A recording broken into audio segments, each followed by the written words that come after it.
जैसे कि हमारे यहाँ पे कहा जाता है कि अगर कोई लड़का घर से बाहर निकल के जाता है तो वो दुनिया में गया, लेकिन एक लड़की गई तो वो पुरुषों की दुनिया में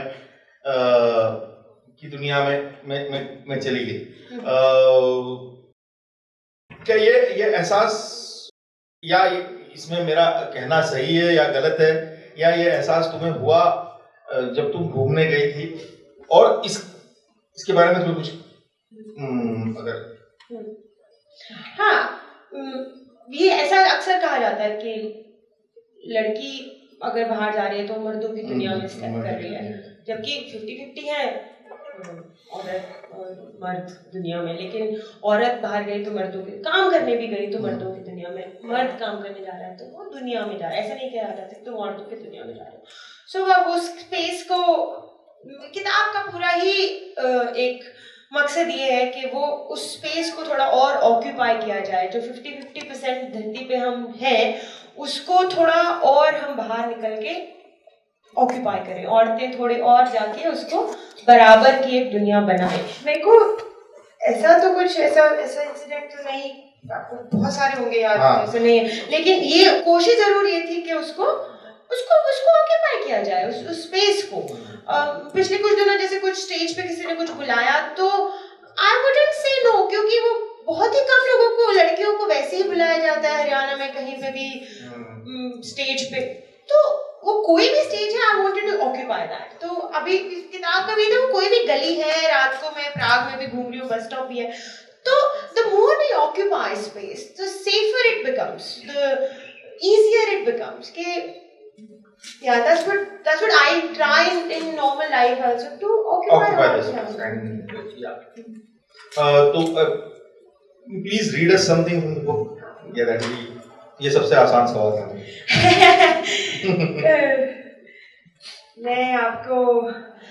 मैं कुछ ऐसा पढ़ूंगी, मैं ऐड करना चाहती हूँ कि मैं जब घूम रही थी तो मेरे भी बहुत सारे स्टीरियोटाइप्स टूटे।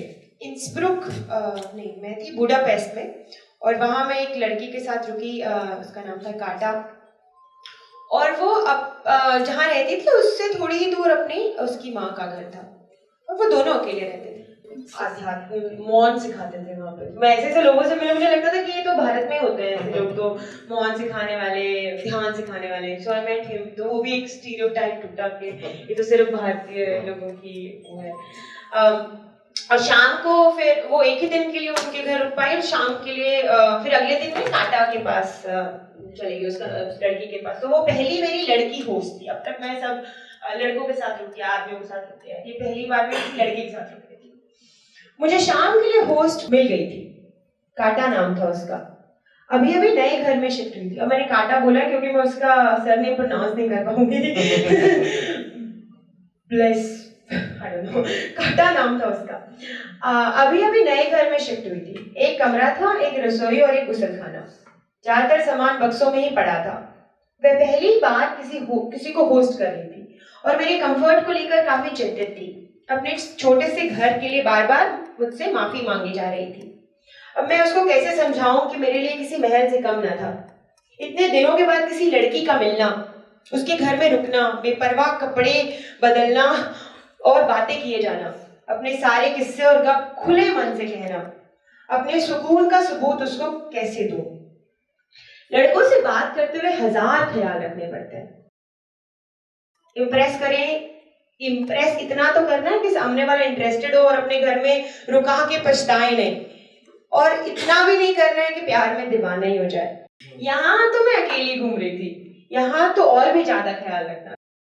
वैसे भी किसी नए लड़के से दोस्ती करने में उससे बातचीत में खुद ब खुद एक अजीब सी सावधानी आ जाती है। दोस्ती भी करनी है और प्यार भी नहीं होने देना।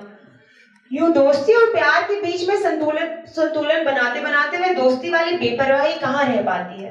तभी तो लड़कियां होती हैं लड़कियों के लिए एकदम खास। काटा के घर शाम को पहुंचे, और पहुंचते ही हम डिनर करने बाहर निकल गए। उसका घर पेस्ट में, बूडा हिल्स पे है और पेस्ट प्लेन में है, तो उसका घर पेस्ट में था। उसका घर पेस्ट में एकदम सेंटर में मार्गरेट ब्रिज के पास था। आज शायद कोई खास दिन था, तभी भीड़ के बड़े बड़े झुंड ब्रिज की तरफ जा रहे थे। काटा ने बताया कि नदी के उस पार आतिशबाजी होने वाली है। मुझे कारण ठीक ठाक तो याद नहीं, शायद ये दिन उनके पहले राजा सेंट स्टीवन जिन्होंने हंगरी को बनाया था की याद में मनाया जाता है। डेन्यूब नदी पर हजारों लोगों की भीड़ थी। लोग बच्चों को कंधे पर बिठा के लाए थे। जगह जगह इक्के दुक्के पुलिस वाले भी खड़े थे। लगभग आधे घंटे तक फुलझड़ी वाले पटाखे फूटते रहे, बच्चे तालियां बजाते रहे। आतिशबाजी खत्म होने के 10 मिनट के अंदर ही भीड़ छट गई, जैसे डेन्यूब में गुम हो गई। हजारों लोगों की भीड़ थी और एकदम छट गई, खाली धुआं रह गया। पटाखों के शोर और रोशनी से सैकड़ों पक्षी जाग गए थे, जो पार्लियामेंट की इमारत के ऊपर टूटे सितारों से मंडरा रहे थे। बेचारे उस आधे घंटे के लिए भ्रम के शिकार हो गए होंगे कि सुबह हुई है। अब आधी नींद से उठकर परेशान बेचारे मंडरा रहे थे। काटा मुझे रात का शहर दिखाती रही, मेरी बातें सुनती रही, अपनी बताती रही। काटा के परिवार में सिर्फ वह और उसकी माँ है। काटा की माँ भी मार्गरेट ब्रिज के पास ही एक इमारत में रहती है। दोनों हर 2-3 दिन में मिलते हैं, लेकिन साथ साथ नहीं रहती। अलग अलग किराया देती है, अलग अलग खाना बनाती है। तो पहली बात तो मुझे ये लगी कि हमारा तो ये था कि यार किराया तो बच जाएगा, साथ रह लो। कि तुम किराया 2-2 लोग क्यों दे रहे हो? मैंने उससे कहा कि साथ में क्यों ना रहे, एक साथ भी हो जाएगा और सबसे बड़ी बात डबल किराया नहीं देना पड़ेगा, घर का खर्च ज्यादा हो जाएगा। लेकिन जैसे उनका इंतजाम मुझे समझ में नहीं आया था, उसे मेरा सुझाव, मेरी बात समझ में नहीं आई। काटा कहती है कि उसके और उसकी माँ के दोस्त अलग अलग हैं, दोनों की पसंद अलग है, दोनों के तरीके अलग हैं। And for me it was, माँ के भी दोस्त होते हैं। मेरे लिए वो एक बड़ा एक वो था कि मेरी माँ के मैंने कोई दोस्त नहीं देखे। वो या तो मेरे पापा की दोस्तों की बीवियाँ उनकी दोस्त हैं, या वो मेरी सहेलियों की माएँ उनकी दोस्त हैं। सिर्फ एक सहेली उनकी याद है मुझे, जो बचपन में आती थी कमलेश मिलने के लिए। वो भी फिर क्योंकि हम अप्रूव्ड हो जाते हैं ना, बार बार पापा का ट्रांसफर हो गया, पहले शादी हो गई, तो वो सहेलियाँ फिर वो भी। तो माँ के दोस्त मेरे लिए सुनना, और तब मुझे पहली बार लगा कि अच्छा माँ के भी दोस्त हो सकते हैं।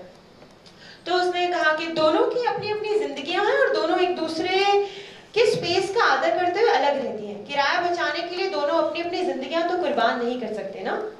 माँ के भी अपने दोस्त होते हैं। मैं सच में सोच में पड़ गई। मुझे पिछले 20 सालों से माँ के दोस्त नहीं दिखे थे, माँ के खुद के दोस्त। वो या तो पापा के दोस्त की बीवियों की दोस्त बन जाती थी, या मेरी दोस्तों की माँओं की। मुझे याद है बचपन में कभी कभार उनकी एक सहेली मिलने आती थी, फिर वह भी कहीं गुम हो गई।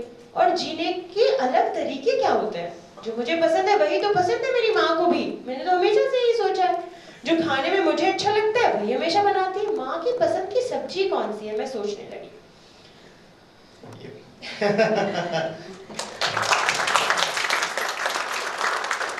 क्या है, पापा भी माँ का नाम ऐसे यूज नहीं करते हैं, मैडम बोलते हैं मैडम।